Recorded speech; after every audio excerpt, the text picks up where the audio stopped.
問題第4節只能夠3選1。常規賽廣東隊同山西隊會有3次交手，2客1主。第一場先勝，山西隊上個賽季常規賽同季後賽總共7場比賽贏咗6場，並且喺季後賽係橫掃廣東隊。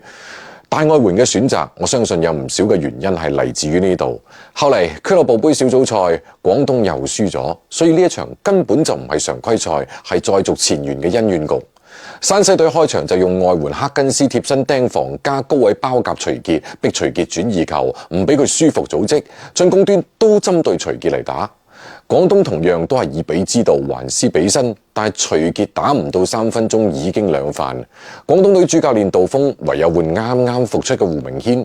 胡明軒持球出現失誤，個球權於是就交咗俾昆恩同森拿嚟處理，進攻多數靠個人。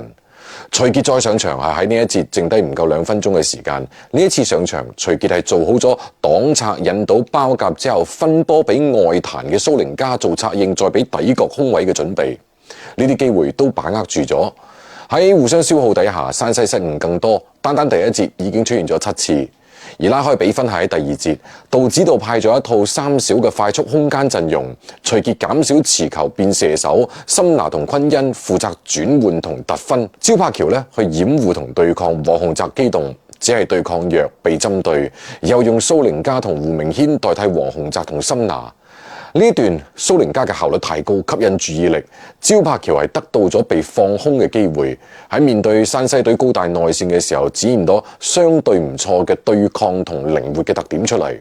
9分8個板係焦柏橋開季以嚟打得最好嘅一場。3小陣容都將個比分領先到14分。打完第3節，廣東仲領先到20分，因為山西隊命中率太低，分差又大，越打越急。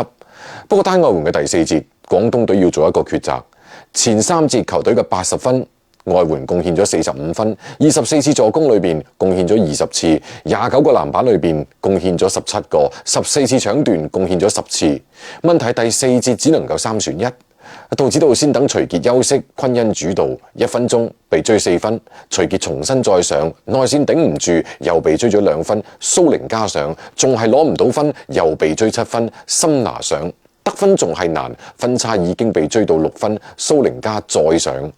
廣東隊第4節前7分鐘只係攞到6分，但係喺最後3分鐘攞到咗9分，包括咗胡明軒唯一嘅3分同蘇寧加嘅6分。